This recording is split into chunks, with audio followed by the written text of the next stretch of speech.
Hey guys, Christian, uh, licensed realtor with Real Broker. So it's been a very busy week. The last video I posted, we were just getting under contract at our quadplex in Tampa. We were having the inspection period, and this is why I hate inspections for 100-year-old homes. The buyer got cold feet. We found the presence of termites. We were going to tent them from, at our expense, but he decided to back away. So when we went back on the market, I told my clients, let's get back on the market 25,000 lower. So instead of coming back at 700,000, which we went under contract originally, we went under contract at 675, and I kid you not, the phone has blown up ever since. The people that were about to put in offer the week before when we were under contract put in offers. Seven other people has placed offers as well. So we have about a yeah, we have eight offers current on the property, and I told everyone that we're going to make a decision today, Friday. At the end of the day, I would love to just keep this process going, but something about giving the buyers, potential buyers, deadlines has really been beneficial. It's been focusing the mind. We have three people visiting the property today. Two that I'm opening the door for, two investors that don't have agents. And sorry, four people visiting the property today. Two that visited yesterday. And At that point, six offers currently submitted. Another one just came in this morning. But all the offers are in pretty much a tight band between 630 and 660. And, to the benefit of my client, I mean, they're finally starting to see that I know what I'm talking about. But what's fascinating is the fact that the another two of the offers are, one's a conventional loan, one's another VA loan.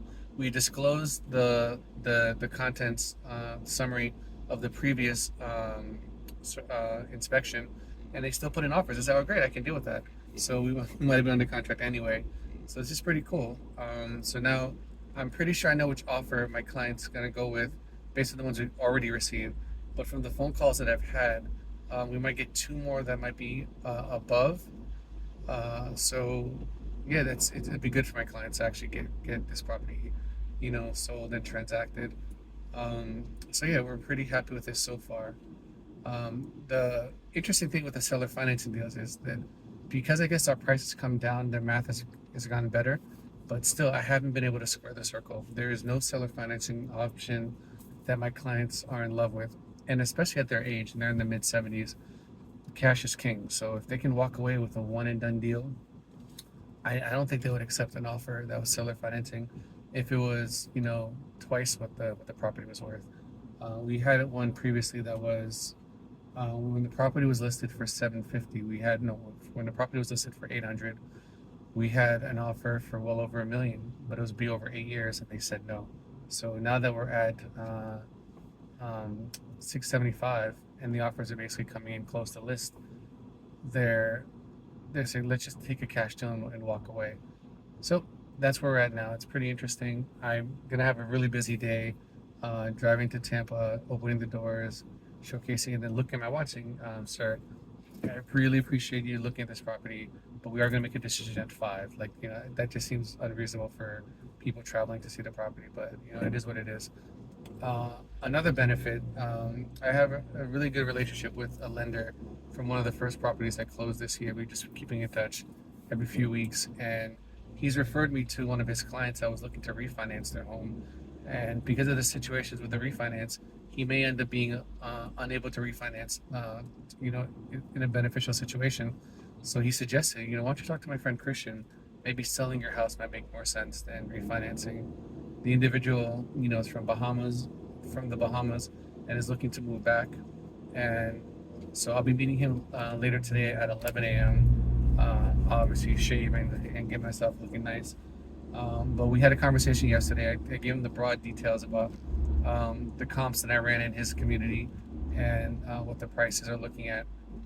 But I want to see the property because he mentioned he had solar panels. He mentioned he had other things that some sellers, some buyers, really dislike and some buyers love. I find that, mostly homeowners, they evangelize their solar panels, but buyers typically are wary. So he has a situation where I think he's got something like 36 solar panels on his roof. 25 he owns, and the balance of that he's leasing. And I said, well, what would it cost to get rid of the ones that you're leasing? He said, oh, it's like $3,500 to give it back. I'm like, all right, that's fine. That's something that a home buyer is going to want to know the details of. But I've already spoken to several investors who have put in offers on the properties that I have that are curious about it, about other properties that I might bring to the market. And they said, "Oh, what are the details? What's the homeowner looking for?" And having run the comps, I gave them a broad outline. And so far, I already have like two potential interested buyers. This seller, which is interesting, is actually open to seller financing, which I don't find very often. But he doesn't have to sell the property for financial reasons. He's just homesick. He wants to go back to the Bahamas. He owns several properties out there, so he was even considering becoming a landlord and just taking rents on the property, but he didn't want to manage a property from several hundred miles away. And I said, well, if you're interested in being a landlord, maybe I can see if I can get you a seller financing deal, because typically those come in above list price. It's just about negotiating different terms. But I've spoken to like two investors that gave me broad outlines of what they would do based on the property, based on once they confirm the solar panel lease, once they confirm any rental restrictions, because he is in an HOA community. So I'm gonna need to see a copy of the HOA documents. Um, and if I'm blessed enough to get this listing, we're gonna hold it off the market for a couple of weeks while we get the landscaping done, while we get the photography done, which gives me more time to talk to investors. So we can hopefully be in a situation where it comes on the market for a day just to reflect the fact that it's been purchased. So that would be ideal. So yeah, this week has been pretty busy. Like, I wasn't really heartbroken when we came out of contract, because both me and that other agent, she's a phenomenal agent, were trying to save the deal, but it was the buyer's second property, and he just didn't want to deal with the headache of tenting termites. He didn't realize how simple the process would be. He's from, I think, New York. In Florida, you would drive on a road and you would see a building covered in tarp, like this, like circus tarp or whatever. That building is being tented and fumigated for whatever pests or whatever issues that they found. So it's been fairly common. I see buildings huge, and 3-bedroom homes, 8-bedroom homes, like townhouses, complete buildings tented. And I guess I've become immune or inured to the fact that this just happens. This is part of Florida living. The ground is so fertile that there's just all these critters in there. But anyway, but if you're from out of state or you're just not used to that, it's something you just want to walk away from, and I get it. So these other buyers who have all been told about it, I say, all right, fine, yeah, just tent it at your expense. The one challenge we have with tenting is there's so much demand for tenting that we're going to schedule it the moment we get under contract, but it could be 2 weeks or so. So the inspection period will still be 10 days or whatever we negotiate. But the tent could happen at some point prior to closing or etc. So yeah, it's been an interesting week. It's been weird. Just like I've been getting calls at 9 p.m. I've been getting calls at 7 a.m. I just got off the phone with a potential investor from South Africa that has a client in Florida that wants to look at the property, and he's going to see the property later today. So, because I let him know we're going to make a decision today, so that's kind of funny. And I saw plus 27 coming on my phone. I'm like, oh, someone's calling me from South Africa, but I thought it was my wife's family, and it was. But I was like, nope, it's an investor. So that's pretty cool.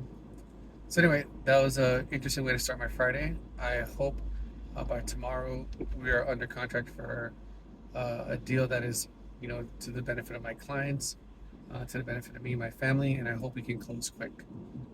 So yeah, Christian Woosh, licensed realtor with Real Broker. Starting off my weekend great. I'm just gonna get gas and then head out back to the apartment to change, and then go to my listing presentation. Talk to you later. Bye.